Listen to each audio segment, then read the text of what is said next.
We are on the Country versus Metal podcast with Matt Hillyer. How are you doing? I'm doing great, man. I'm really excited to be talking to you. I love the whole concept of it. Like when first I've discovered it on Instagram, just you doing the blind listens or whatever to stuff that you hadn't heard before. And I'm like, I already love this idea. You know what I mean? Because as somebody who loves all styles of music, but specifically who's done country for a long, long time, but then also had experience playing heavy rock to a degree. It's cool. I love it. I love it. It's like, wow, man, this is so cool. It's so cool to see somebody who maybe hasn't heard this stuff before, and the reactions are cool. Dude, what's been great is once I have somebody scheduled for the podcast, I'll do a deep dive into their music. Hmm. And you have an immense catalog. And I've done you such a disservice of there's so many layers to you. And I just want to start off by asking you, can you write a bad song? I don't think you can. Oh yeah, for sure. No, I've got like I have a folder full of them. Really? I mean, look, you know, we're always hardest on ourselves. A lot of times, luckily, most of the times, I think if I go back and listen to something that I haven't released, it's like damn work tapes. Most of the time, they don't suck as bad as I think that they might. You know, but if you do something enough, then theoretically you get better at it. But there are some that are cringeworthy to me, for sure. Yeah, you know. That's wild because listening to your music, huge catalog. And I didn't have any skips, and I found I have a new favorite song of Okay. yours. Well, first, before you tell me what it is, because I really want to know, I'd be remiss if I didn't just say thank you for the compliment. I really appreciate that. That's nice of you. If And you, what's the favorite song? Yeah. Ordinary Man. No kidding. It I has love the that because it's an oddball tune, and those are the ones that I like the most. And yeah, it's kind of a Harry Nilsson kind of Beatlesy kind of thing. It's out of the ordinary for like the sort of Buck Owens country thing that we did a whole bunch of. yeah. It definitely to me it had a Dark Side of the Moon vibe or like a Yeah. David Bowie type esque, and I was like, man, this is fantastic. And then it just goes into right into Dirty Secrets, and it's Oh just yeah, like yeah, I was yeah. like, man, or Dirty Little Secrets. Uh-huh. It's just wild how the palette of your music is so diverse, and there's you do them all so well, and I love it. It's so Thank good. you. Thank you. And I mean, look, that song's particularly sort of special. It's like loosely based on my dad, um, just because he was a brilliant guy, hilarious dude, and but he loved his family more than anything. And so his job wasn't particularly exciting or anything like that, and he just you know lived to work to be with his family, and that was so that's kind of where the song is coming from. But that's why it's so cool that you would say that song in particular, because it's just really the songs that I wind up liking usually are the ones that come out of left field a little bit, which that one does. Yeah, it, it has, like I said, a really cool like vintage vibe, and a lot of your songs have a really cool vintage, especially when you have the background vocals of a female artist. It gives it Mhm. that warmth, and it just gives it that velvet texture of just like a great delivery. And I love that. I love the implication or just using that technique of like older in the 70s and 80s, and because now I feel like that's lost of having. Yeah, I mean, like I think a lot of the my sort of the way I came to country music really was just kind of um it's a weird deal, and this is one of the reasons I love what you do with this so much is because I came to country music through rockabilly music, but then I came to rockabilly music through punk rock because my brother was really into punk rock. When I listened to everything that he listened to. He's older than me, and so we would listen to a lot of punk rock. And then he went on a trip to England one year, and he came back with these records that were they called them psychobilly records, And with these particular bands, I was like, man, that's something I've never heard before. That's really, really cool. It's kind of like a 50s rock kind of thing, but it's also punk. It's just weird, like it's from outer space or something. And then my mom, being cool like she is, she was like, "Well, I mean, that's psychobilly stuff. That's kind of neat. That's you found something you like. But if you like psychobilly, you should check out rockabilly." I'm like, "What? Huh?" So I did. That's how cool she is. I'd never heard the word before, like, and she's like, "Nah, go look at our old 45 collection. We got some Gene Vincent in there and some Eddie Cochran." And then me being the music nerd that I am, I was like, "Well, rockabilly's kind of like country and the blues put together, like the early forms of rock and roll." And so then I started digging into the blues, and I started digging. I just started just consuming as much of it as possible. And so I love all kinds of music. If it's good and if it tells the truth and it registers on any kind of level, then that's what it is. But I mean, like that's one of like I said, this is one of the reasons that I love your take on hearing a lot of this music is because I was coming at it from some other direction. It's I can't. There were some country records in my parents' record collection, but I wasn't one of these guys. It's just like, you know, grew up having listening to Buck Owens or Johnny Horton or Johnny Cash or Hank Williams or whatever. I kind of figured that out on my own. Like there were Willie Nelson records and there were some country records, but it wasn't. And living in Texas, you're gonna hear it no matter what, whether you whether you want to or not. But when I really fell in love with it was just because I sort of discovered it from a whole different place, and it really started with heavier music, punk rock, first the British stuff, and then like into a lot of the American hardcore stuff, and then taking a left turn into rockabilly, and then into country. It's just really kind of weird. Yeah, that's interesting because I I remember there was a really good era of that was getting popular, and even like I guess they call it like swing and ska and everything, and kind of like the British invasion. I just remember it Yeah, was like, yeah. I remember it completely, but I mean, I was into it before then, and like it was kind of a bummer because the Stray Cats had broken up. You couldn't. There wasn't like you could go just see a rockabilly band. They just didn't kind of. There were some out there, but not where I was. And then a friend of mine told me I was about 12 years old, and a friend of mine said, "Hey, we're going to see the Reverend Horton Heat this weekend. You should come." I'm like, "Okay, that sounds cool. How do I do that?" Like I'm 12.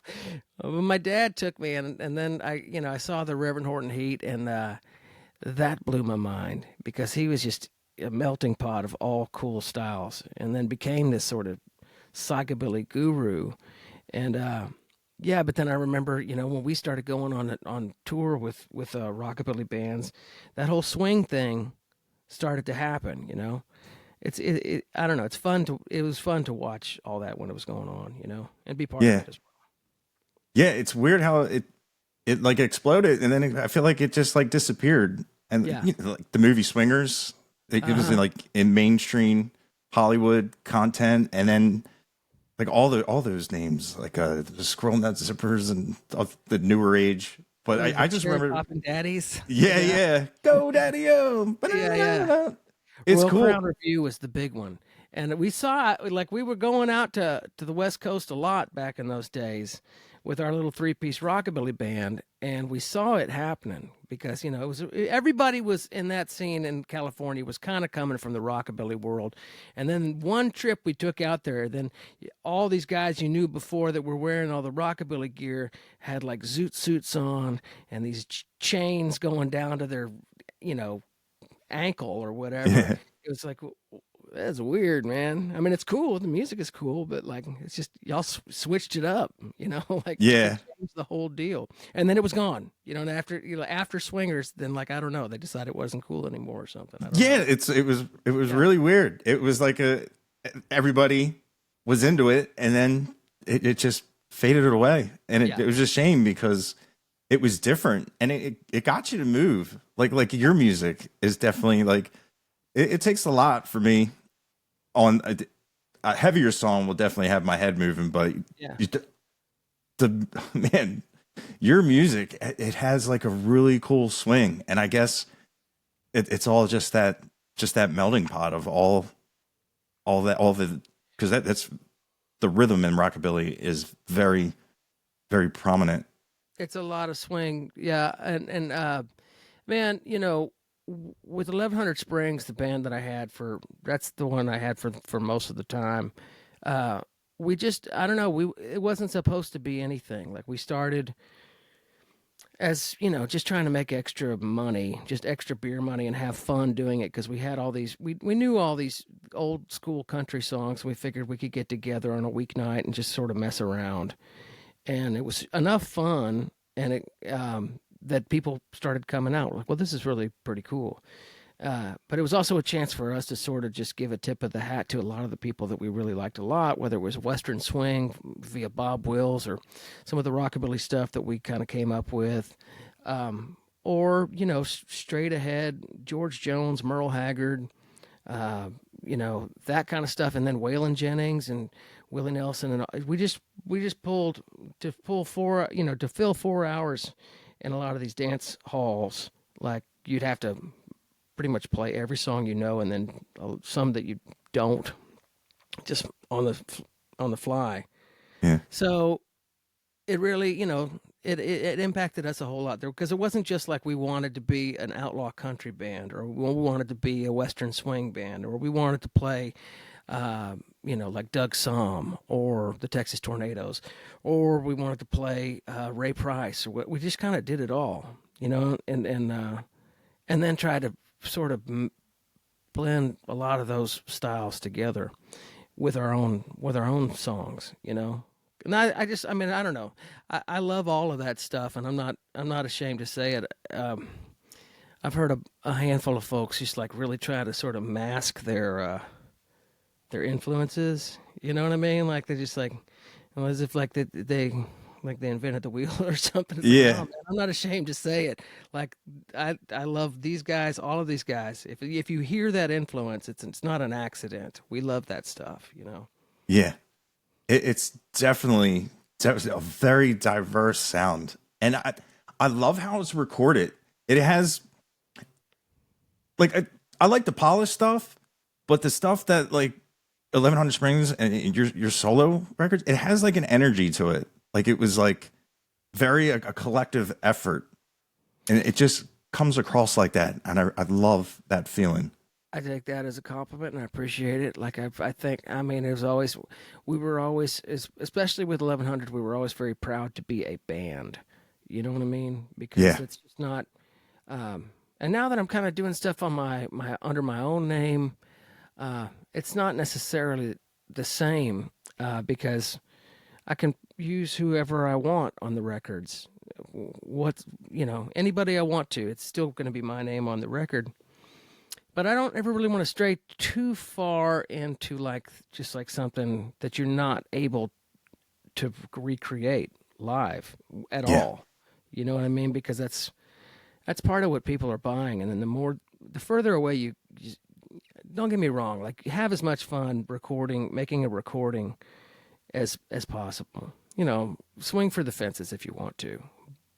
But I don't know. I like, you know, I'm producing a record for a friend of mine right now, and there's been a handful of times she's like, "Well, do you think we should add this? Is this?" Like, well, we can, but really, you might ought to keep it to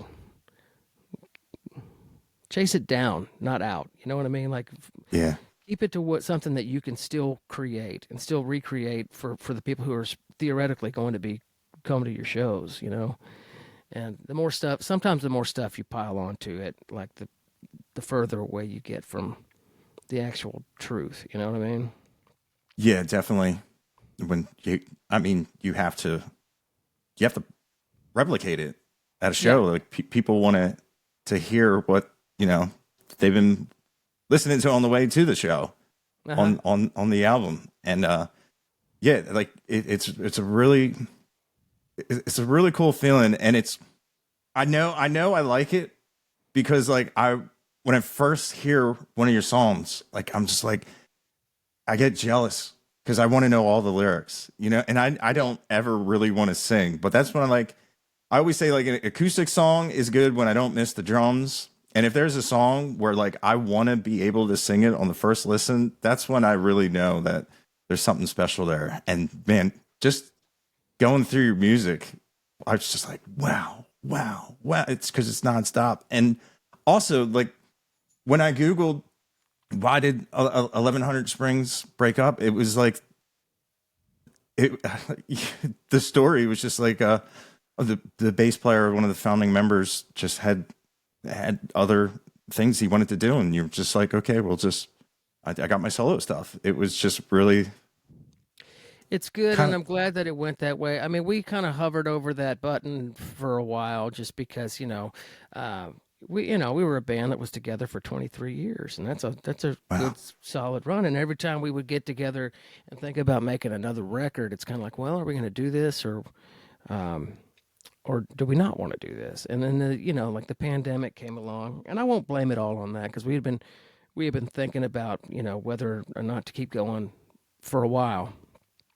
But he and I started the band together, and he put a lot of blood, sweat, and tears in it. And really, if I'm telling the truth, was really kind of driving the ship to a large majority. Like, I would write the songs and handle the creative. We would handle all that stuff together. But the day to day, really, my attention to detail sucks, man. So like he's good at that, and so I think that like, and he.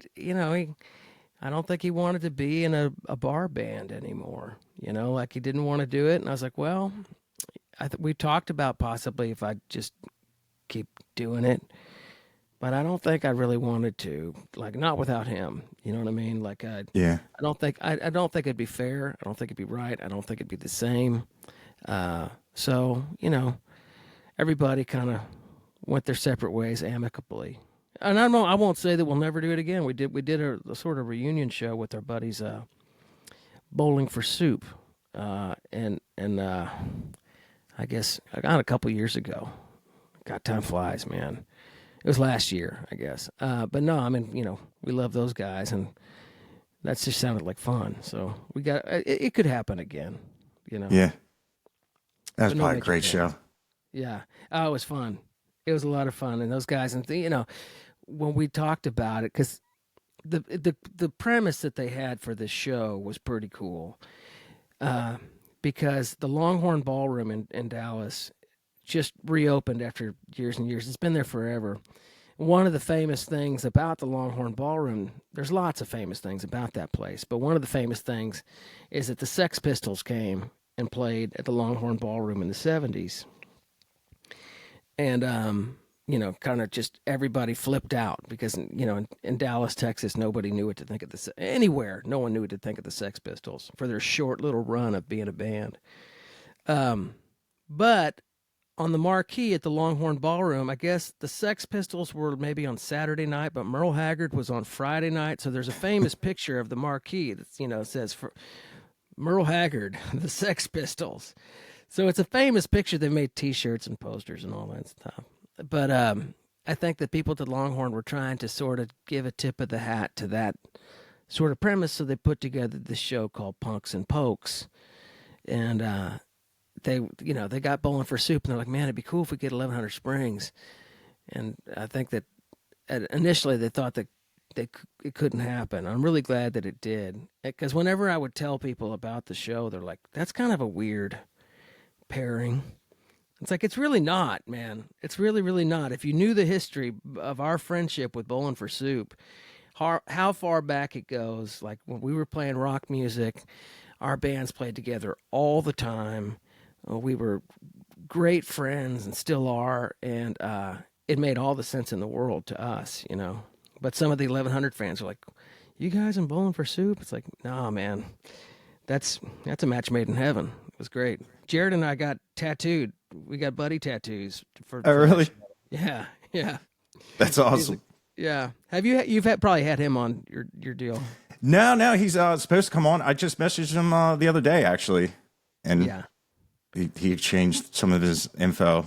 But yeah, it's wild how we became friends through like TikTok, and I love watching him go up when people are singing the Bowling for Soup songs, and he goes up and starts singing it with them, and they turn around, they're like, "Are you the guy?" Yeah. You may It's never find a better guy than that. He's just a very sweet person, of course, famously hilarious, and just a kind guy. You know, like I mean, it was a trip. You might appreciate this. Like we switched from playing rockabilly to this sort of heavy rock band, and we were doing good with the rockabilly thing, and then we started playing heavy rock, and and then everybody did not understand what we were doing. And so like we went from doing pretty well regionally and touring and stuff, and then we were back to new music night. We were on new music night in Dallas, Texas, which is kind of like, okay, I thought we already did this, but they were on new music night too, and our whole thing was pretty in your face. We were really trying to be as big a dirtbags as we could possibly, and we're succeeding pretty well. Um, but like, so Jarrett, as he's told me, he's like, man, I didn't know what to think about you guys because I thought y'all might be joking. You know what I mean? Like, I thought you might be sort of tongue in cheek about some of the, heavy aspect and this talk on the mic and all that stuff and screaming and being loud. And it's like, nah. I mean, it probably was pretty funny, but I don't think we were joking. And like it wasn't supposed to be. But I don't know. We met that night and we've been friends ever since. Just because I respect those guys and always have for so much because they worked so much harder than so many of the other bands around them. And it wasn't just that their harmonies were so good, and it wasn't just because the songs were so well written and that the show was airtight. They just worked harder than most people you would see, and that's why we're talking about them right now. So, yeah, yeah. It's cool to see that they're still out there mm-hmm. doing it and everything. And I love Jared's page. You get to see of just how big of a sweetheart he is. Mm-hmm. And that's the one thing I do like about social media is you get to see the other side, and you make a couple hundred videos. If you're not, you're gonna kind of like give some tells that maybe it's just like a lights, camera, action. Here's the character, but he's on nonstop, and Yeah, he's really good at it. Like, I mean, I keep saying I'm going to take a page from him. It's funny because I mean, I can turn it on, and I like to do it, but I mean, like that whole thing where the camera starts rolling, and then you're on. You know what I mean? Like for me to get like a 60-second video where I'm I think I'm pretty funny. I think I've said what I was supposed to say. I swear to you, it takes me at least 12 takes to yeah. to get something that I can use. And then I look at my friends, and they're like, "It's like, dude, you just got to do it. Just make it part of your thing." Because I just get in my head about it, where I'm just like, "Oh, I sound like an idiot. Sound like an idiot. So stupid." Yeah. Oh, you just watch yourself, and you're like, "Oh, who is that guy?" I do it all the time, and just I'll just be like, you know what? I'll just put it out there because like I had an issue. Like I'd never listened to a song and like cried about it, and like I just remember the first time it happened, and I was like, do I put this out there? And I was like, you know what? Like it's what happened, and I think when people. Because like right now, like I'll get the copyright strikes if I do over a minute, and I have to like chop up songs, and I hate doing that. It's just to ruin a composition like that. It's just, but yeah, I think that's like it not like it was brave, but it was like really weird, just like putting yourself out there like that, and it's just it is hard. It's like especially like we were in music before hashtags and social media. It was like, here's my flyer. You throw this away, or you come to the show. You know what I mean? Or like, I do. The guy pumping gas looks over at you like, oh, this guy's gonna come over and hand me something. You'd be like, hey man, you want to come to our show? Here you go. And they'll that old the stapler and all that. All this the staple gun. I even remember doing pasteurized milk with a paintbrush, because that was like the way that like you if you did that, they can never get it off.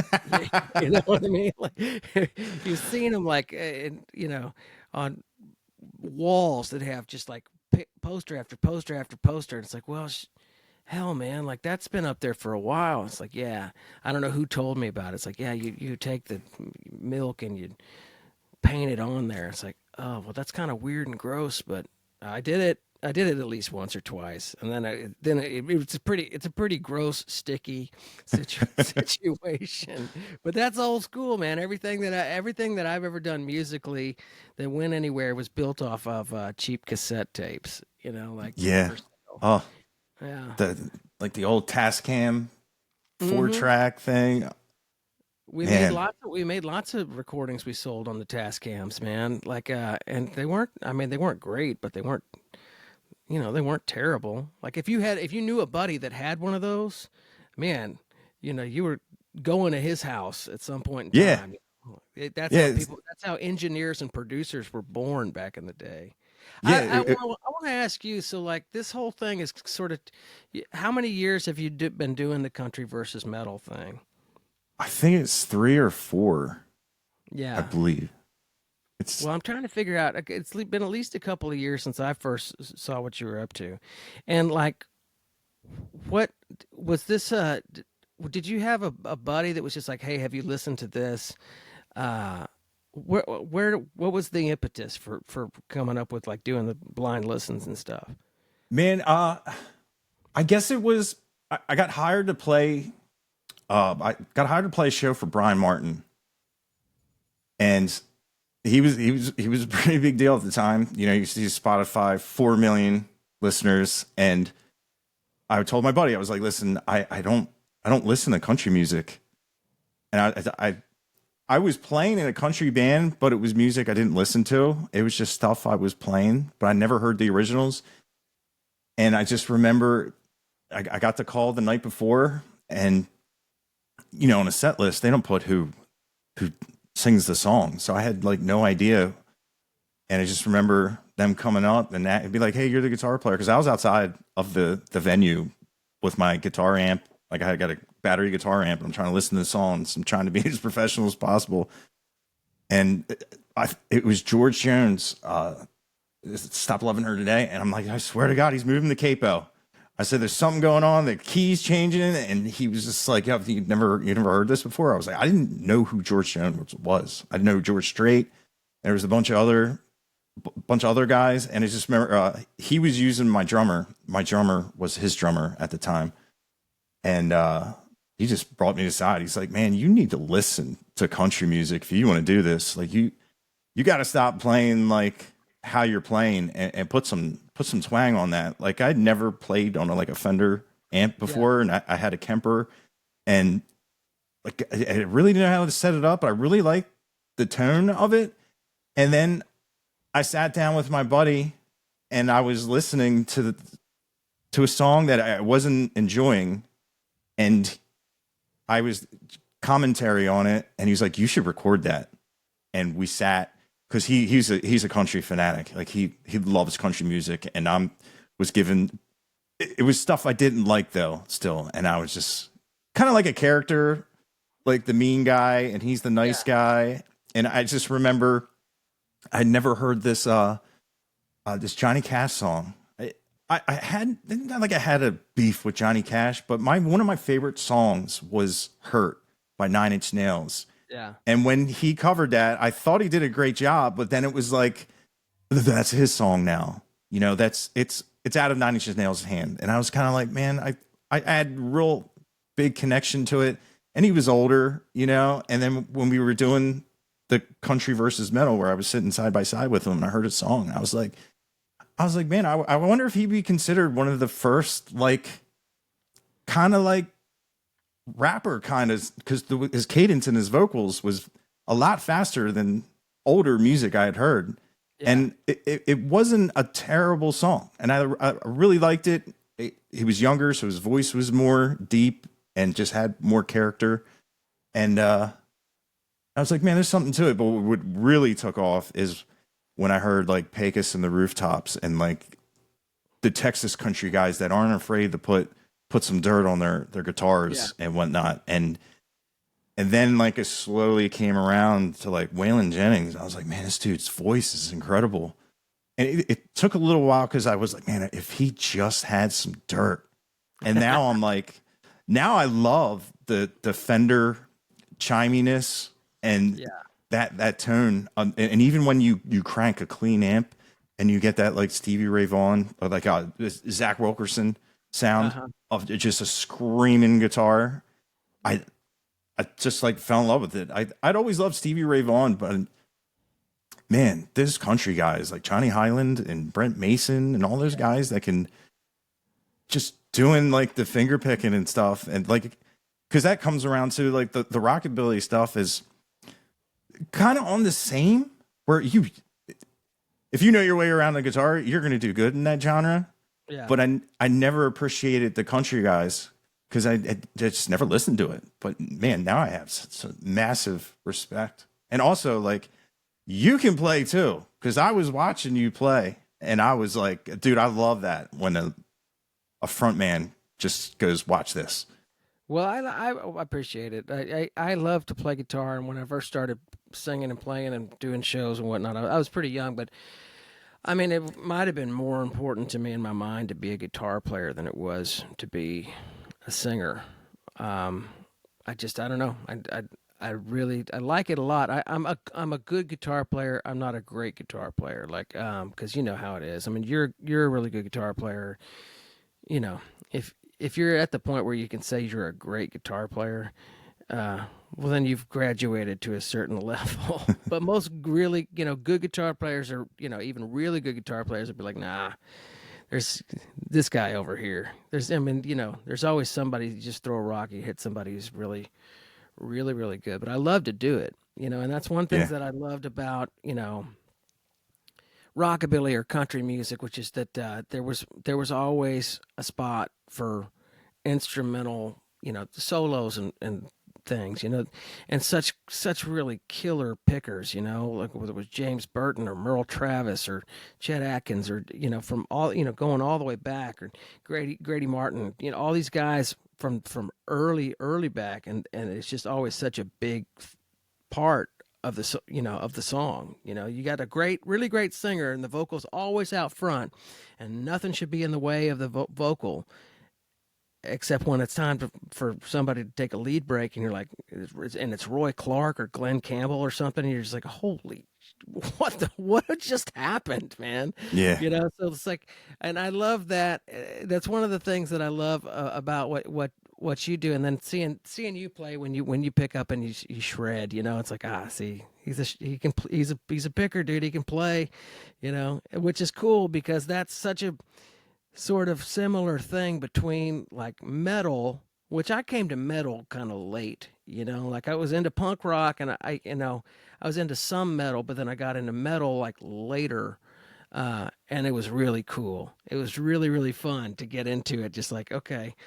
But like, metal bands always had really proficient, technically great musicians that do stuff that like guys in punk bands just can't do. You know what I mean? Like they just can't do it. It's not that it's so much different. It's just that these guys actually stayed at home and really, really learned to play fast and to play clean and to do all the crazy stuff. And I love it. And a lot of it's the same sort of thing for country music, even if it's like a simple, super duper simple song, like a Buck Owens tune where it's just, verse, chorus out. You still got Don Rich in the background doing his thing where he's just chicken picking the whole time. It's like, that gives you, I don't know, as an instrumentalist, as a musician, it gives you something to sink your teeth into. I love it. I love having fun. When I get into the studio, it's nerve wracking to try and come up with guitar stuff. But when it's all said and done, it's like, man, that was fun. That was a good time, But, So a lot of those parts, they're like you, like Green Eyes. Is that you playing? that's all me. All the guitar stuff Nice. is me. Yeah, I do all that stuff. So Yeah, yeah, it's great. yeah, that's kind of a punk rock song. You know, Yeah, that's pretty much straight ahead. That's what I mean. It's a country song, but it's still. I was like, man, this is more of like a. I could hear the Vandaliers doing this. I could hear Bowling for Soup doing this one. Of course, they have great songs of their own, so they don't need any help from me. But it would yeah, be cool to hear them do it. You know. yeah. So I love what is it? Vandaliers. Their Instagram is like your punk band's favorite country band. I think that was yeah, their description like that. I love that yeah, description. yeah. Hey, let me turn on a light real quick. Okay. Yeah, I'm using daylight right now, and it's getting dark. Hold on one second. Yeah, no problem.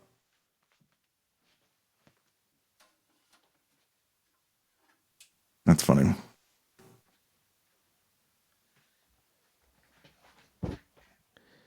That's better. Yeah, it's we had the same thing. I had Win Williams on yesterday, and he was sitting down on the porch. And he was like, "Hey, man, I should move because there's no light." Yeah. So it Well, happens. yeah, I mean, it was good because as you can see above my head, when I had that light on, when we first started, that wasn't a good thing. I was like, I'll Uh, turn that light off and we'll just use the outside light. But, you know, we fell back. We yeah. fell back. Now it's getting darker earlier. So, anyway. Yeah, man, it's like my least favorite time of year when you just get home. You live like a vampire. It's hmm Let me ask you a question that I have an opinion about. And then my youngest daughter, who's 17, and she got into metal, I don't know, in the last 5 years or so, which was really cool to me because it just kind of came out of the blue. But she and I have talked about this. If you had to choose between these two guys as maybe the best metal singer, my two picks were Rob Halford and Ronnie James Dio. Those are my two. Those are like if I, as far as like the two dudes that I would maybe say, all right, traditional heavy metal. Maybe those two guys. I have an opinion. I want to know yours. for pick two. No, I just like between the two of them. Like if you oh had to make a choice between those guys. I would definitely say Dio. It's his range is incredible. Which one? Dio. Oh yeah. We laughed at Dio when we were kids, like when we were young, when we were super young, because he would sing all these songs about, warlocks and dragons, and it's just kind of it's very theatric in this sort of Dungeons and Dragonsy kind of way. But like, man, when I came back around to really actually give it an honest try, and listen to the vocals that guy would put out, I'm like, damn, man, that dude wails, man. Yeah, But definitely. to me, it was between those two guys, Rob Halford, which is just like all the way up there and hitting it and just killing it. But Ronnie James Dio is just like this tiny little powerhouse that's just, where does a voice like that come out of this little tiny little guy? You know what I mean? Yes, especially his size. Like, Meatloaf was a big dude, and he had that like huge range. But yeah, like normally people with ranges like that are a bigger build, Yeah. and it was funny to watch and like the content of everything, and Did you you know, hear Jack Black talk about how whenever uh, they had him sing on that song for the Tenacious D movie, yeah, came into the studio and they're all just like, it's Dio. He's in the studio. He's going to sing on this song, and he keeps, he's doing great vocal performances, but they're using like this Neumann mic. It's like $2,000 microphone. They're like, okay, we're going to really capture this thing, and it just keeps distorting and overmodulating and all this stuff. And Dio keeps saying, I brought my own mic, and it looks like nothing, it looks like something, you might get at Radio Shack, and they're like, no, we got this, we're cool. So, you sure? Because I brought my mic, and so finally, nothing is working, and they plug his mic in, and it's just one take, done, perfect. You know what I mean? That's so cool. I always had the mad respect for headbangers because that's what everybody called them back in the day. Because back in the day when the Breakfast Club model was a real thing going through high school. Like the jocks hung out with the jocks and the burnouts hung out with the burnouts, and the nerds, just kept to themselves, and then the prep guys and, whatever. But I loved the metal guys because they were so committed. They were so committed to the thing. And like a lot like the punk rockers with like jean jacket vests there wasn't like hardly an inch that didn't have a band's patch on it, and they don't care what you think about it. They're just like, this is the deal, man. This is Yeah. this is what we think, man. We are all in on Accept. You know what I mean? We are all in on Dokken, man. We're Yeah. in on it. I Dude, love that. yeah. I experienced that 100%. My parents had moved me, and it was a small town where everybody had been going to school their entire lives together. And I was like the first person picked up on the bus. So I was like, oh, the cool kids sit in the back. And we pull up to this house, and the whole family is just clad in leather. Even the bulldog had a leather hat on, a leather jacket. And one of the biggest human beings I've ever seen came with long hair and just this leather jacket and chains. He just walked up to me, and he was he goes, "You're sitting in my seat." And I said, "That explains why it's bowed in the middle." And he grabbed me up and he said, "What did you say?" And I said, "Let me go, James Hetfield." And he's like, "What did you just say?" I said, "James Hetfield, you know, the guy in Metallica?" He goes, "Oh, I know who you're talking about." He goes, "You sit down. Sit down." And we talked. And he introduced me to all the other long hair people. And, because I kind of had long hair too. And I didn't even know what to wear because I came from Catholic school. So I was just like, oh, I'm going swimming after school. So that was not great attire for the first day of a new school. And he introduced me to everybody, and it was great. And, they're like, oh, this band. We sat all together, and it was a great communal thing until one day I was like, you know what? I don't have a girlfriend. So I went to the mall and I just walked up and I saw a mannequin at Structure. That's how long ago this was. And I said, I'll take that. I'll take that outfit. Sweater vest, khakis. I cut my hair. And I just remember like putting my lunch tray down. They're like, who the hell are you? I'm like, oh, it's me. They used to call me Slayer. I was like, it's me, Pat Slayer. I used to wear Slayer shirts all the time. Somebody's call me Slayer. And they're like, you can't headbang anymore, man. I'm like, no, and I can. Yeah, I could still give myself neck problems. But yeah, it definitely. And then, the punk guys, they doing skateboarding, having all the patches and putting the gelatin in their hair with the. Yeah, see, I was more on that side of it for a while, and then got into rockabilly, which was a whole different kind of that style is a classic, like that sort of 50s style is always kind of sort of going to be in style and cool whatsoever, but like not if you're really in it. Like it's a whole lot of people give you a hard time. What's up, Elvis? It's like yeah. Right. Is that supposed to be a put down? Because it does. It's not registering to me, man. No, I don't know, man. I miss those days a lot of times where people were defined by the bands that they listened to, like the people that you hung out with, the things that you did. We're kind of all in on it. It's cool now because when I ask my kids, I'm like, so what do you like? Like, what are you into? I mean, and they're like, I don't know. Everybody kind of just does the same stuff. Everybody's weird. It's like, oh, I guess that's cool, But yeah. I do kind of miss just being all in on something and just like, you feel like you had your own sort of thing. You know what I mean? And your buddies had the same thing and you guys could, talk about that stuff, Yeah, dude, it's definitely. And it was really cool how it was very music based. And a lot of the people that were involved in it weren't musicians, had like no interest in learning how to play it. They just loved listening to it. And I love like switching tapes. You'd go home and make with the two cassettes and make tapes for each other. And have you heard these guys yet? No, and then, you end up going to shows together, and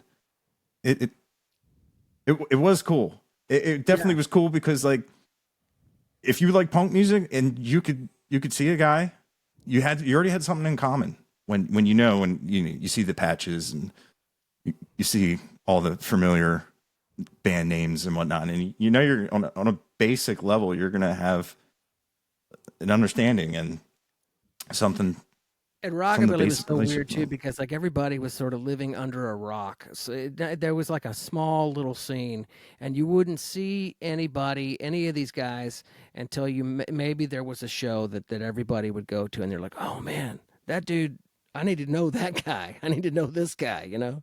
See, man, you might have played it wrong though, because if you didn't have to cut your hair and go to Structure and buy an outfit, I think that maybe if you wanted a girlfriend, one of the best moves in those days was you talk about cassette tapes. If you could make a good mixtape and hand it off to a girl, that was a thing. You know what I mean? the old I can't mixtape. remember who Yep. I was talking. Yeah, I can't remember who I was talking to like this last weekend, and the topic of mixtapes came up, and we're like, "Oh yeah." It's like, you remember mixtapes? It's like, yeah, man. If a guy gave this is a woman, she's like, if a guy gave you a good mixtape, that went a long way, you know. Should have given it Yeah. a shot. And then you would have found the girl that like was into the stuff that you're into, maybe, you know? Yeah. They're out there somewhere. Yeah. Metal Mix 96. Right, yeah. It's a very special gal. It's a very Yeah. special gal. You might have to make a few different copies of the same tape, but Yeah. eventually. You On know. the old Memorex, or I'm trying to think of I think it was Memorex, the old Is it cassette real tape. or is it Memorex? Yeah, that was their big ad campaign. Yeah. Yeah. Yeah, and Man. you were lucky if you had the double decks that it would dub them off like in high speed, you know, it would take half the time. Yeah. Yeah, I have a lot Alvin to and the say about Chipmunks. yeah, I have a lot to say about cassette tapes, man. We literally pretty much most of the bands we started out with, we sold $5 cassette tapes, and we sold enough of them to afford T-shirts, and we sold enough T-shirts to afford to make a CD, and then you're off and running. But man, like back in the first times we were making cassette tapes, I'm gonna sound really old with this whole thing, but like, um, you think that it's like some sort of studio situation where you go and you pay this company to make your tapes that you're gonna sell, and it's like a special kind of tape deck that's dubbing your tapes off and stuff. But it was just like 6 different tape decks strung together at once, dubbing your master, which is just a really, one of the more expensive Maxell cassette masters, that you're using. Such a terrible, terrible medium. Yeah. I think there are some hipsters out there now that are trying to sort of bring it back. Thumbs down. No, that's not cool. Yeah. We don't I'm down for vinyl, but Yes. you Yeah, know, me too. I still have every yeah, record I ever bought. Can you so remember what the first record you ever bought with your own money was? like a vinyl or Yeah. Yeah. I see. I didn't really buy vinyl because I can't remember. I don't think my parents had one. But my first cassette tape, my first was Poison, Flesh and Blood. Nice. The I first vinyl record that I ever bought was Styx, Paradise Theater. Because they had that song, it's before MTV, and they had that song, Too Much Time on My Hands. And I don't know if it was like Friday night videos or something like that. They played. We had a Betamax. We were a big deal back in the 1980 or whatever. We were like the only family on our block that had a Betamax. So we would record these videos, and we recorded that one. And I just remember watching Tommy Shaw sing this song, and he's wearing this weird, like teal jumpsuit. Like I think he's playing like a white explorer. He got that feathered hair. And I was like, oh, that guy's a rock star, man. And we watched it 100 times. And so when it was time to buy a record, Styx, Paradise Theater, that was the first one I got. nice. Now I've got vinyl records of my own, which is like a childhood dream come true, Yeah, it's gotta be cool. The whole journey, It whole is. journey out. They're It's not cheap. It's a very odd thing that people are getting into vinyl again. I think it's great. yeah, Bec- dude, I miss it, man. Like going to Tower Records, going to Sam Goody, going to the Wall. That was a vibe. And just to flip through everything and be able to physically touch it and see, like album art used to be like a big deal. Like Mhm. the visuals, and then you get to read it and you get to listen to it. And back then, with the medium like that, you had to put out like all killer, no filler. It Yeah. had to be a spot on thing where, because like if it was a cassette, he would sit there and it was an annoyance. He'd be like, oh, Oh yeah.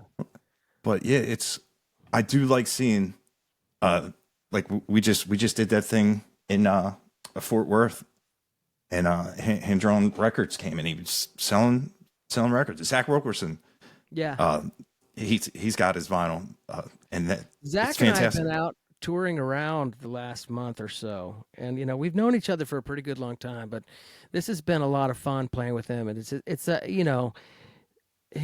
he our styles are fairly different. He's very soulful, fairly bluesy, and my stuff is coming from a whole sort of old school traditional thing. But he's so good, and it's been so much fun hanging with him and just like moving up and down the road and getting to hear his songs on a regular basis and learning them and playing them together and stuff. But yeah, he's killer. He's so great. Yeah, He's yeah, done, yeah. yeah. I got to spend some time. We had dinner with him and hung out with him, and I was watching a show of you guys live on TikTok Oh wow, yeah, of doing the song swap, which I thought yeah. was great. Oh, it's fun. It's fun. He's such a great singer, such a great songwriter. We were in a songwriting group together for a couple of years. I'm still in it. Um, but he bowed out. But yeah, it's one of these things where you write a song every week, but that's a cool thing to be able to hear a new Zach Wilkerson tune every week, because you Yeah, never know what they're gonna hit you with. It's fun, but yeah, we got a couple of more dates on our little run of dates, and I'm getting a little sad about it because I like to keep going. yeah. He's cool. Yeah, I got to watch him play live too for the first time, and man, I love how he plays. And I love how when he does a solo show, that he keeps it the electric. I I like when people do that, Yeah, because I'm terrible on an acoustic. It, I can pass for like bonfire good, yeah. but the dynamic of going to an electric is people are like, oh wow, you It, know. yeah, it's made me kind of think that maybe I should give it a shot because he does such a good job with it.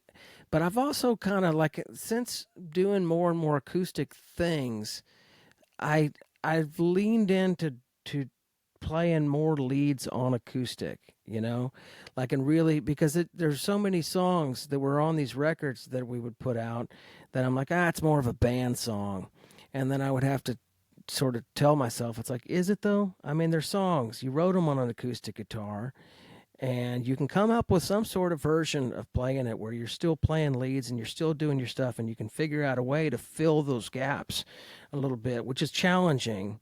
Yeah, And you'll fall on your face here and there trying to do it, but it's fun. And once you kind of get it, it's good. But then I watch Zach do it, and it's like, see, I got to break out some of my cool guitars, like some of the yeah, ones just hanging on the wall most of the time, because he yeah. makes it That would good. Yeah, that would definitely be cool. But also, I feel like when people see somebody like rip a solo on acoustic, they have more respect for that than an electric. Because I know, like when now Billy Strings is a fantastic player, but that one intro he does, I'm like, it's a great arrangement, but it's not like mind blowing. But people think it's like the best lick ever, which Yeah. I love it too. But I could just be like, oh, this, and they're like, oh, is that not hard to do? I'm like, no, it's extremely hard to do. But on acoustic, if you can nail it like that on acoustic, I think like people that don't know the guitar just have like, I have a feeling they just think it's harder, which they're right. They're 100, and it's just like, how does a non-musician know that an acoustic? Probably because they don't. People really don't play it, in that regards? Yeah, Because I because people don't do it. That's mainly it. But, yeah there's guys like, I mean, one of these days I'm actually going to sit down in my room and really learn Merle Travis picking. Like, I can finger pick all right, and I can fake it just enough to where people who don't know, they're like, "Oh man, that's pretty good."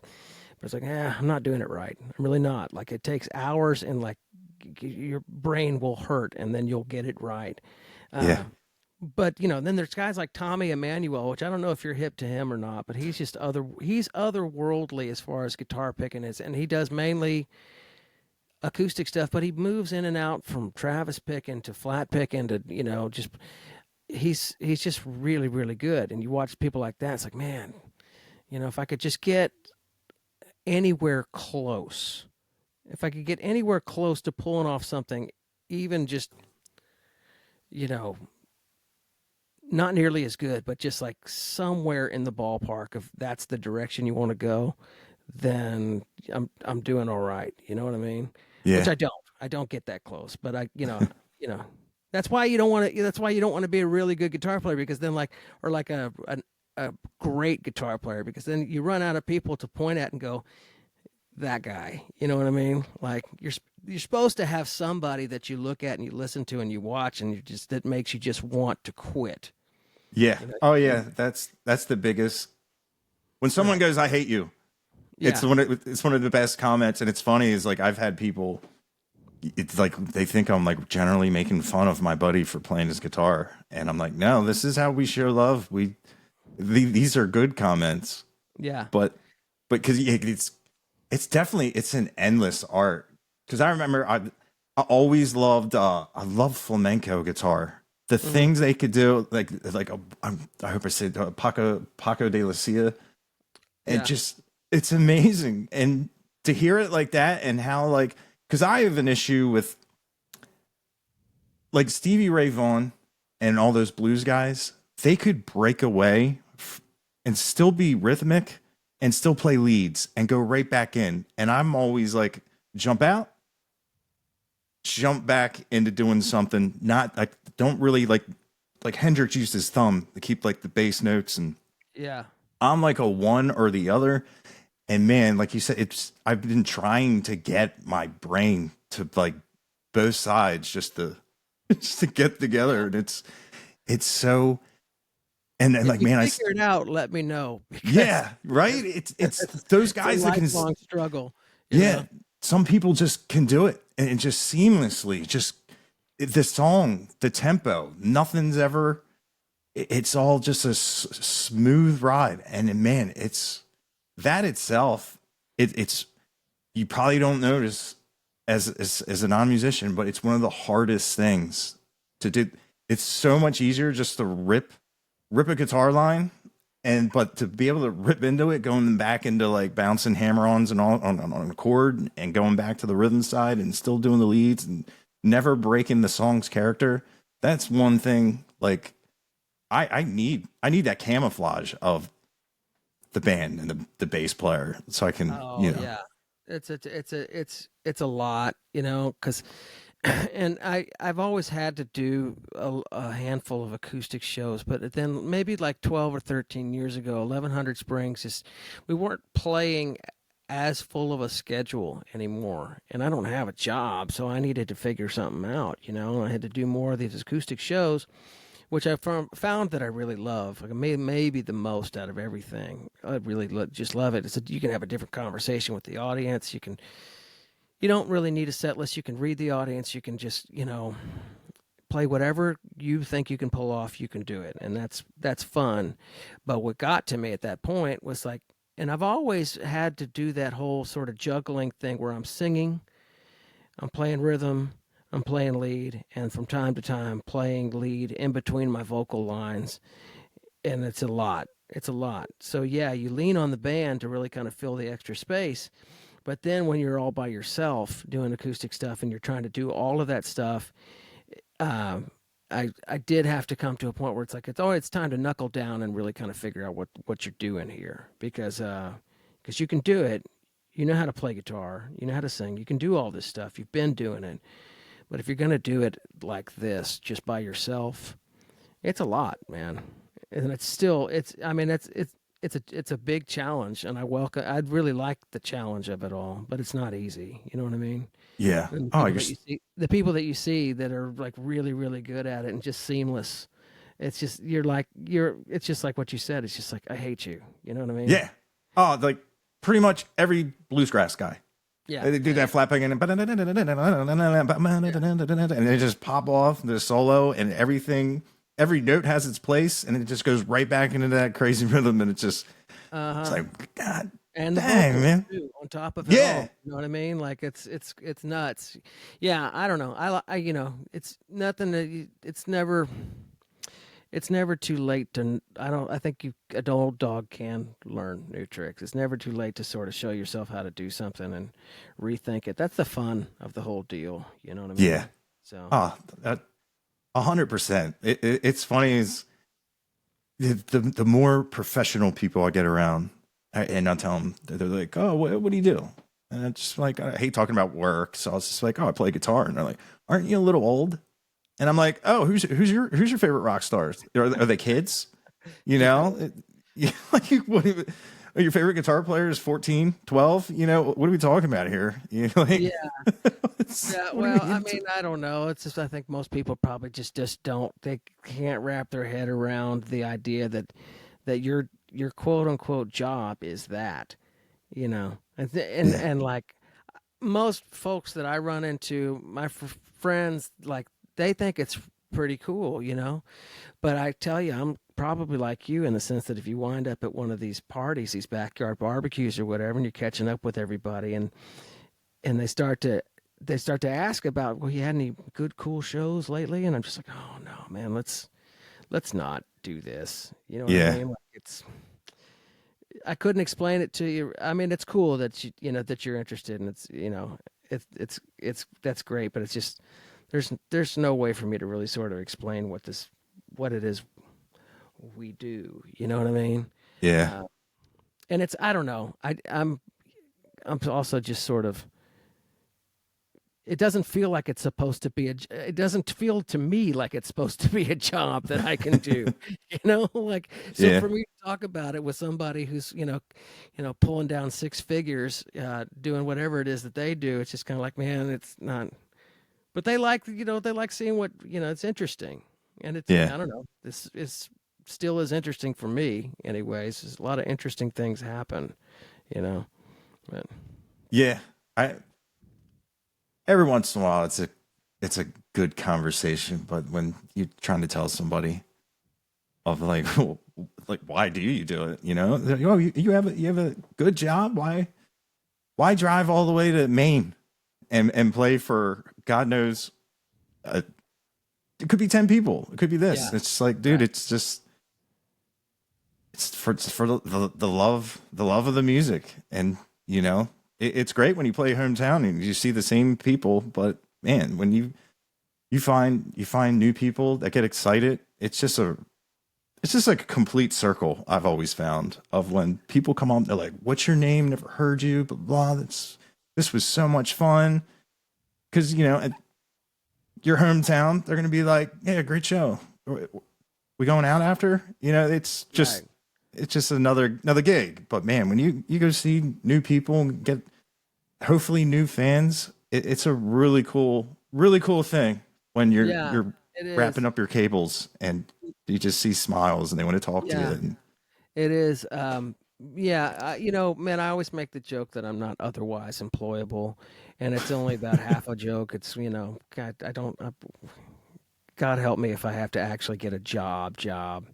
I certainly wouldn't get a job as a lighting director. The light is, I'm looking at my picture. It's like the worst ever. I didn't think this through, man. But anyway, no, like I always kind of make that joke, but the other thing that like I've told people every once in a while, somebody who's younger than I am will ask, "Do you have any advice?" Which is like hysterical to me, anyways. Like you're asking the wrong guy. But sometimes it's like, well, if you're really asking, if you can do something else, if you can do something else, do that. Don't do this. And they're like, well, what do you mean? It's like, no, I mean, if you don't have to do this, then don't. I have to do this. It's not just a question of, like, this is my job and all of those things. It would be really difficult for me to find some other new career path at this point in my life. That's true. But I still love it. I still need to do it. It's still part of the fabric of who I am. If I wasn't doing it, I think I'd be miserable on some deeper level. And if you don't have to do it, if you just want to have a job that pays, there's a million of them that you can get where, it's easier. A lot of the things, are just easier about doing anything else. But if you love to do what it is we do and you still have a passion for it and nobody can talk you out of it, even if they tried, then yeah, keep doing it, But, Yeah. But that's why I understood whenever Steve, our bass player, said he didn't want to do it anymore. It's like, well, I get it, man. That's Yeah. Godspeed. Like if you ever do, well, you got a spot on stage with me.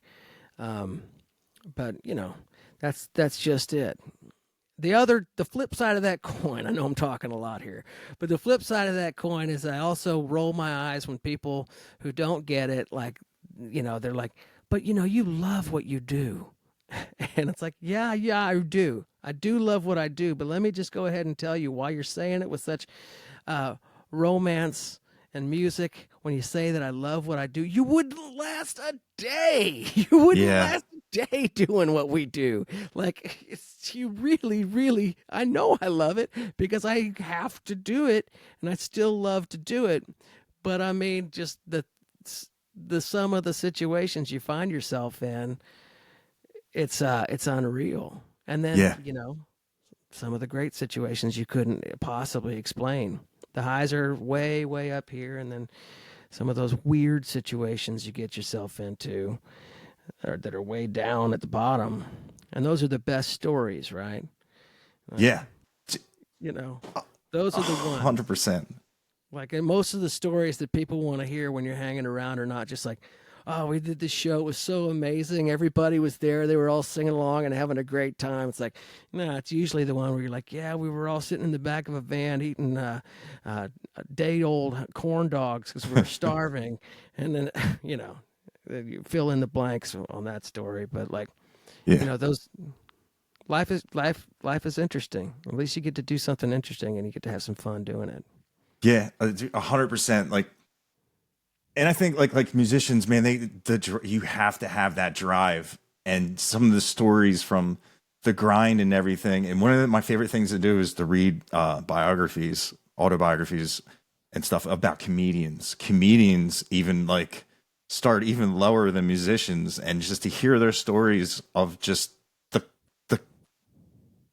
losing their nails trying to climb out of the well of sleeping in cars for like less than $100. You get paid in gravy fries, and they put you up and, oh, we have your lodging, and it's like a shed with four other people. And man, you read some of these books, but now a lot of them are very well known in a very good economic space. But man, like, people don't understand like what musicians do, especially when because that was one of the things that drove me out of music is my friend's band had gotten signed. They had a huge song, they had all this, and they were begging for change so they could buy peanut butter and jelly sandwiches because they needed money to eat. And I'm like, man, you just had a show with a bunch of people, and he's like, well, we didn't get any of the door money. We don't get any of that. That's a venue. The half of it goes to there and half of it goes to there, and then they take a cut on this, and oh yeah, all that money we made off our album, it goes because we got to pay that deal back. And I was like, what? And I was just like, man, it was crazy to see one of my favorite hardcore bands just like, man, if we get this much more money, we can do the peanut butter. The peanut butter is primo. It's the most expensive. Yeah. I've got stories similar to that. Just that and comedy. I'm such a huge comedy nerd too. It's cool that you brought that up because it's like I've always thought, 'cause I love comedy and I love. There's been times when I'm like, man, what if I put together a tight five and I just went to an open mic and just gave it a shot, just to see, because I bet I could. I'm used to being on stage. Yeah. I'm already doing some of that during my own shows. But that just scares the hell out of me. And I love comedy and I like making people laugh at my own shows, and that's part of it. But boy, I tell you what, man, that is a freak show and a half, because it's one thing to be funny, and if it's not going well, you just start playing the song and that's it. But like, if it's going badly for a comedian, and it always does, no matter how, you never outgrow bombing. Like, Yeah. like if somebody wants to heckle you, they're there. They're right there. There's no counting off into the band or playing the song or whatever. If they want to keep going at you, they will go for as long as they want to, and that would scare the hell out of me. But I mean, I love that stuff too. I really love comedy. But you're right. And to be out there sort of on your own, just by yourself and staying, like you say, in your car or at the comedy condo or whatever like that. I mean, there's a whole true aspect to the sad clown of that whole deal. Just like why Yeah. all these comedians are so miserable. You know what I mean? Like, they're just miserable people because it's just out there, doing it. Yeah. And unfortunately, misery, it's what makes comedy so good. If you were Right. happy all the time, you wouldn't want to, you wouldn't need to laugh, Yeah. Yeah. Most of my favorite comedians are the ones that are truly, truly screwed up. You Yeah. know, Same and here. very dark. Some deep darkness within them that breeds that cynicism that just twists their point of view in such a way where you're just like, geez. Yeah. Yeah. Same here. I love some of their outlooks on things when you're like, man, that is a great way to look at that. It's very unique how, like, the more genius ones have, like, just the way they perceive the world, where they can break down things in such different ways where you would never think of it. And just I do love, stand up comedy is like one of my other favorite things. Do That you have a favorite comedian right now or just of all time? all time, man, I love Doug Stanhope, George Carlin, uh man, Bill Hicks. Yeah. Wow. Man, I'm just like, I'm like Richard Pryor. I love Yeah. Richard Pryor Pryor's and all my the. favorite of all time. He's my Oh my favorite of all god, time. But I love that you he's. said Stanhope, because he's so messed up in the head, and Oh Bill my Hicks was god. so ahead of his time. Bill Hicks, he was so great. But yeah, all those guys, man. Did Yeah. you? All right, this is the last I will nerd out on comedians, because I feel like I'm standing at the edge of the rabbit hole, and I'm trying to keep myself from going all the way down. But like, have you heard the Bill Burr Philadelphia rant? Oh yeah, yeah. I'm from Philly. I've. Yeah. It was So it's like, hilarious. I've worn so many of my friends out on this particular clip. It's a 13-minute clip, and he's at this comedy festival all day long in Philadelphia, and the Philly fans famously do not pull punches, and they're Yeah. just letting everybody have it all day long. And then finally, Bill Burr just snaps, and he just goes for 13 minutes straight, berating all the sports teams, every bridge, the entire crowd, just in the most mean, ruthless way. And he's like, "No, I'm doing all 15 minutes," and it's brilliant. They hate him at first, like they basically hate him, but like they kind of they kind of come around to love him, because he's just giving them exactly what they want, which is just to basically just to throw it back in their face. Yeah. Anyway, I love that stuff. Yeah. Yeah. Bill Burr. He's hilarious. He's. He's an angry guy, angry Yeah. dude. I love it. Yeah. Yeah. Same here. Yeah, Just. Yeah. I love his observations and stuff like that. But yeah, yeah, I remember when that happened. That I was like, ooh. I was like, nice, because like you said, like being from Philly and like loving the Texas country artists come in and, oh, they're wearing a Dallas Cowboys jersey because that's where they're from, and they'll start doing the chant. It's like, come on, man, we're here for the music. Like, dude, like, why did you buy a ticket? Like, are you surprised the guy from Dallas is wearing his team? Like, what's the big deal? Like, when I was staying in Frisco a couple weeks ago, and people are like, oh, yeah, enjoy the Dallas Cowboys training facility. I'm like, okay, it's a really nice area. The weather's beautiful. You know, Yeah. I like that. I like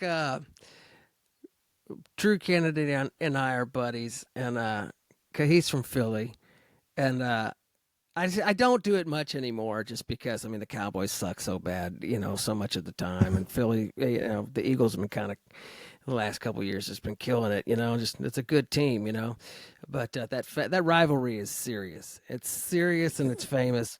So like every once in a while, if the Eagles are playing the Cowboys, I'll I'll start I'll start sending some text to Drew, and if on a one rare occasion the Cowboys manage to pull off some sort of play, and she'll be like, "Hey, did you see that? Look at that." He's like, "No, I didn't see what happened." It's back and forth, but like I don't know.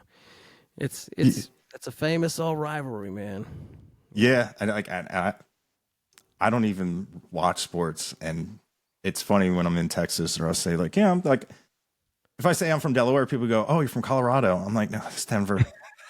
But I'll just say, "Oh, I'm from Philly," and they're like, "Really? What do you?" I'm like, "I don't think anything. I don't think anything of it. I'm fine."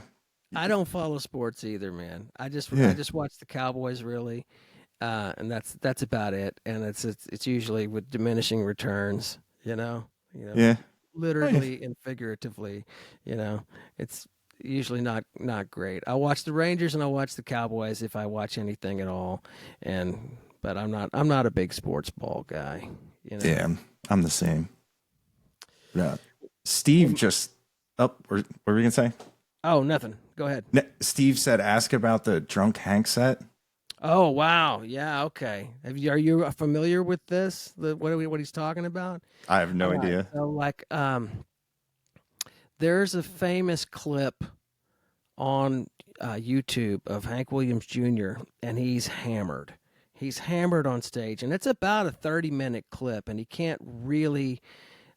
He says a lot of really raunchy stuff, and it's hilarious to me. So we listened to it a whole bunch of times going up and down the road. So much so that I really kind of had the whole thing memorized, like all the wrong words and everything.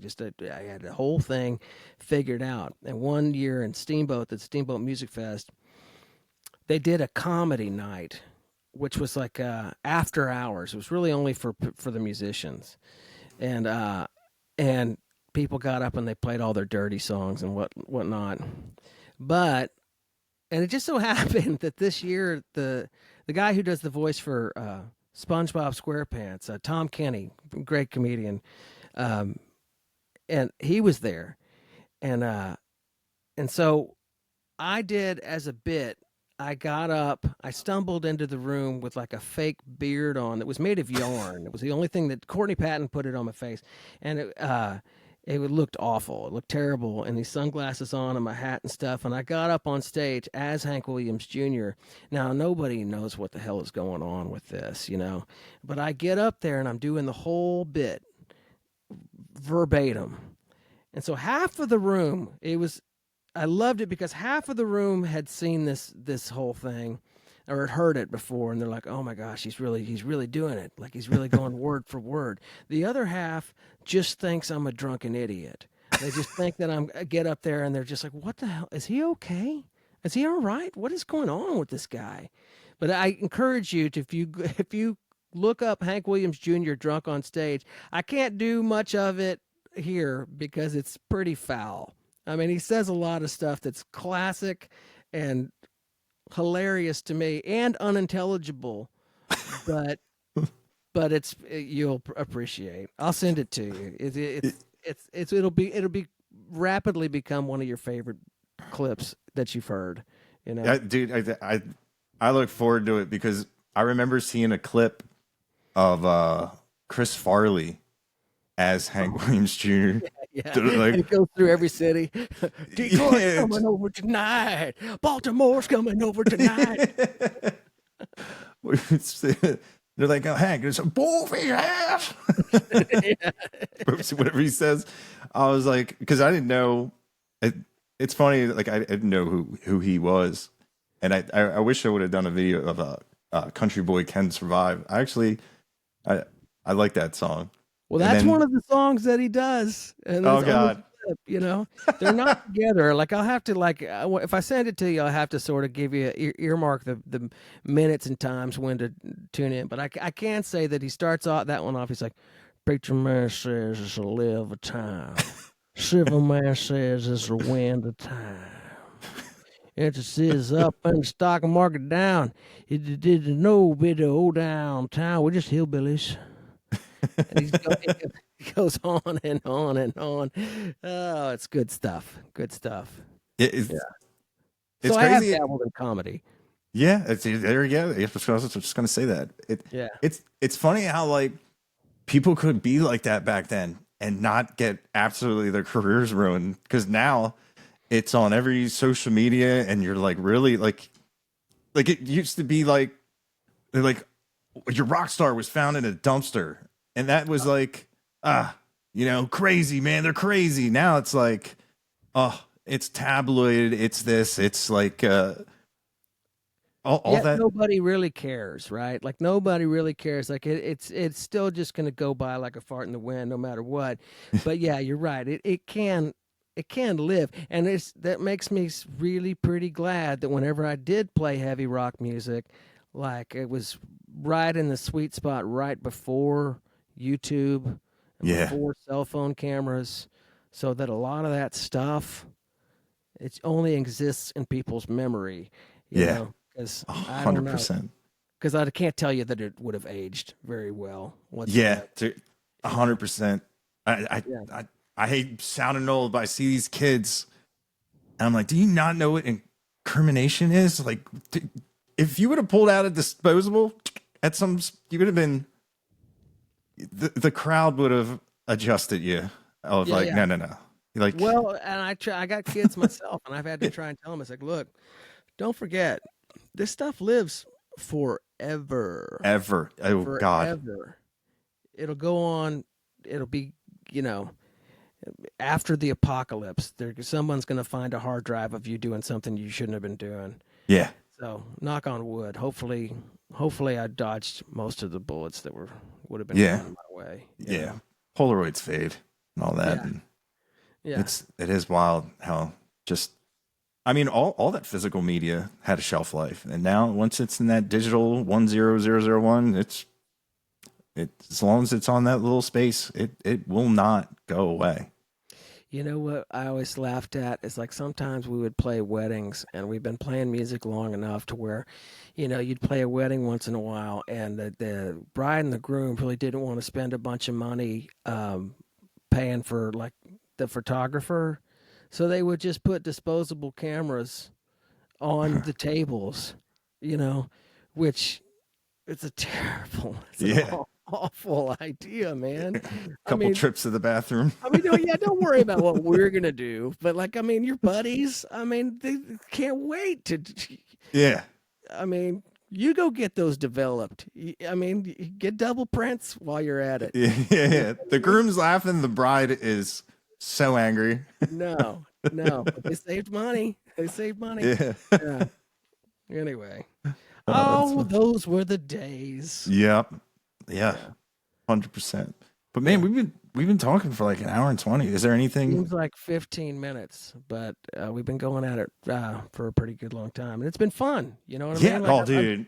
really, really stoked to be on this deal, and I'm sorry that my lighting sucks. It's all right. I've just been looking at this picture, see, I can see it. And I'm just Your like, identity is it's being protected for your protection. yeah, like the old like, well, I need a voice harmonizer. yeah. Yeah. Back in the day, it's like I'm in the witness protection program. Yeah. Yeah, no, man, so much fun. I really dig your stuff. I can't wait to meet you in person. Yeah. And thanks for having me, man. Dude, thanks for jumping on. I you know, as someone from Delaware that just started learning about country music and you have an incredible catalog, and you're a Texan legend. It's it's incredible that I get to talk to someone like you with of someone that just has that big of an impact on the scene, and just I, I have a lot of respect for you, man. Just like I was when I was talking to BJ from American Aquarium, I was like, I need to sit down with these records and really get the collective of them, because like doing them like a little bit at a time is a cool, but when you do like an immersive thing and like, man, it's a different experience. It's what it used to be, the experience of you went home, you opened it up, you put it on, or you had your cassette, or you had your Discman, you had your big 5 speaker thing, and you started reading, just reading it and everything. And man, you really get a great sense of the music when you really listen to it in a very long format, which I've been doing the last couple of days, and it's just like, I agree with you, and thank you so much for saying such nice things. I really appreciate it. And thank you for listening. And yeah, no, I mean, I really appreciate it. I love the whole premise of what it is you've been doing this whole time. Like I can't remember when the first time I saw it, but even just the name of it grabbed me. And the algorithm is weird, so you don't know what it's going to send to you. I'm yeah, not surprised now. It makes all the sense in the world. But when I first saw it, I was like, "Oh, this is kind of cool," you know. And yeah, and then I really, yeah, I would see you listen to stuff from friends of mine. I'm like, man, how do I get him my stuff? Like, I don't want to be that guy that says, hey, listen to this. You know what I mean? But it's like, and finally one time you were listening to 1100 Springs record. It's like, yes, yes. All right. Very cool. And here we are. So thank you yeah, so much for being so kind and doing what you do. It's really, really cool. dude. You guys do all the work. I get to have all the fun of listening to this great music, man. So thank you as well. You bet, brother. But yeah, man, thanks for hopping on, and we definitely got to do it again. And hopefully, I do catch you at a show and actually do meet you in person. That'd be badass. Yeah, let me know. Yeah, man, I definitely will. Well, yeah, I'll just stop it right here then. Yeah, buddy. All Appreciate you. right, thanks, Matt.